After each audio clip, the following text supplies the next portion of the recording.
Hello children, welcome to English class. This day we will discuss chapter 7 of our English book, Sunflowers in the Sea.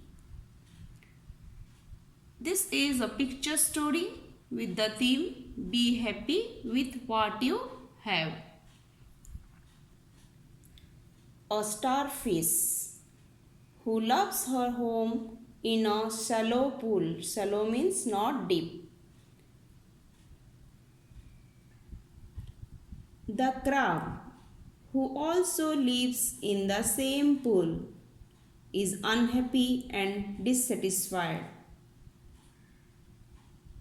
He longs to go to North Sea. He longs to means he want to or he dream to go to North Sea.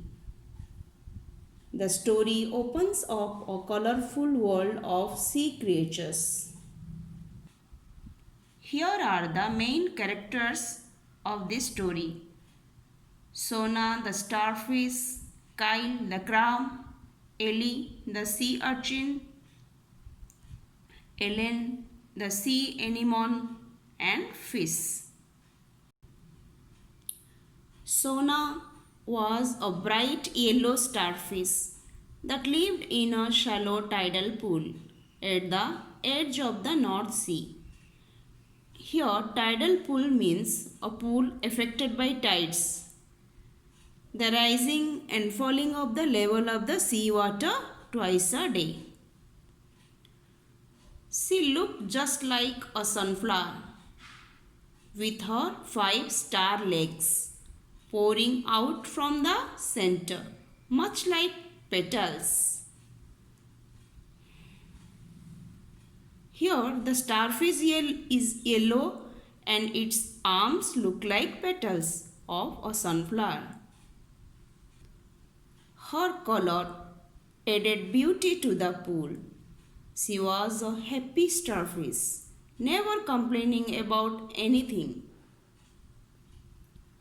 But other sea creatures felt otherwise, especially Kyle, the grumpy crab, unhappy crab who hated being in the pool. He walked along the bottom, stirring up the sand, and then hopped up on top of a rock. Stirring up means here moving briskly. He wanted the high tide to come in so that he could float out of the pool and be in the open sea. Starfish, I love this tidal pool. Well, little Miss Sunflower, you might love it here, but not me. In fact, I hate it here. Starfish, but Kyle, it's so beautiful. Look around you. How could you not love it here? Kyle, I can't wait for the high tide. Ellie, the sea urchin, clung to the rocks on the side of the pool. Clung means held tightly. Her short purple spines added color and beauty to the pool. Spines means sharp points on the body of the sea urchin. Ellie, I love it here too. I don't have to worry about otters eating me, and I can't possibly get crossed by an octopus as long as I stay in here. Otters means here fish eating sea animals. Just then, a small group of children and their mama come over to the tidal pool. The girl, oh mama, look at the bright yellow starfish.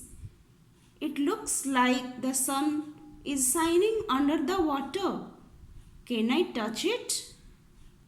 Mother, be very gentle and don't try to pick it up. The little girl reached her hand into the water and softly stroked Shona's legs. Here, stroked means gently moved hand over something. The girl. It feels hard and has sharp points on it. Shona loved it when the children came. It made her so happy seeing how excited they would get watching and feeling the creatures in the pool of clear sea water. As the little girl was petting Shona, a little boy picked up some sand and threw it into the pool. It dirtied the clear water. Kyle covered his eyes with his claws, and Ellie closed her mouth tightly. Don't throw sand into the pool. Can't you see it bothers the sea creatures, dear child? I am sorry. Mamma took the children and left the pool, and as soon as the sand settled, the creatures were relieved. Sona left the rock and floated over to where Ellen sat. Sona. Ellen, are you alright? I don't think the children saw you way over here behind this rock. I am alright. Are you alright, friends? We are alright, Shona. We hid behind the rocks so the children couldn't touch us. Shona floated back to her rock and set herself down on it. Just then, the first water of high tide came over the rocks into the pool. Kyle clapped his two claws together. Shona floated back to her rock and set herself down on it. Just then, the first water of high tide came over the rocks into the pool. Kyle clapped his two claws together. Yay, high tide, I am free. As the minutes passed, more and more water came rushing into the tidal pool. Sona, Ellie, and Ellen held on tight so they would not be washed over the rocks into the North Sea. But Kyle let the tide catch him and sweep him out into the deep blue waves.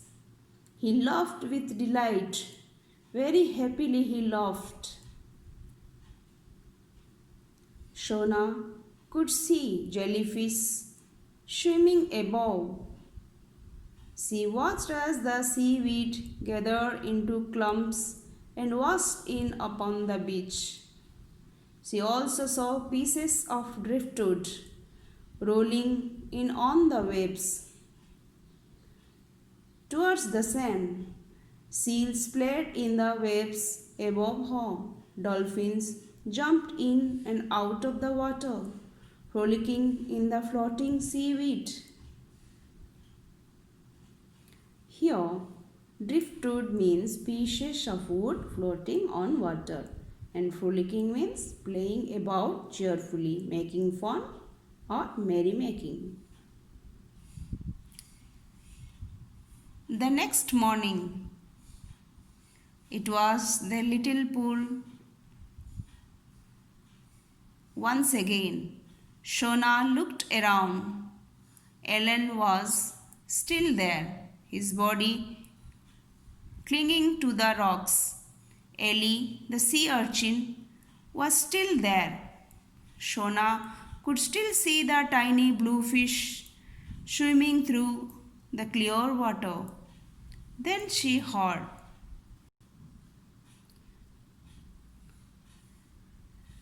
Kyle is speaking. I had this pool. I thought I was rid of this place forever. But won't you know it? The last wave deposited me right back here. I can't win. Here, Kyle is very unhappy because the second water of high tide deposited him back to the shallow tidal pool again. But other animals are very happy because they are still in their small tidal pool. They are in their favorite home. Shona looked over to see Kyle sitting on top of a rock complaining. Sona, welcome back, Kyle. Kyle mumbled a few words, then went off to sock. Sona looked around the tidal pool and said, I love this pool. Shona is very happy, but Kyle the crab is not happy. So, children, what you learn from this story? We learned that we should be happy with what we have. Children, this story is adapted from Marga Falley's short stories, Sunflowers in the Sea. Now I will talk about the author. Author means a person who is writing. Margot Fellis was born on 1954 and died on 2014. She was a Scottish children's writer who made her home in the US. She enjoyed visiting different countries and taking pictures of wildlife. Her short stories include The Greedy Fox, Bears Like Honey but Not Bees, and A Game of Cat and Mouse. Dear children, if it is possible, go through her other stories too, which are available online. I wish you will read this story again and again. Thank you for listening me patiently. Happy reading.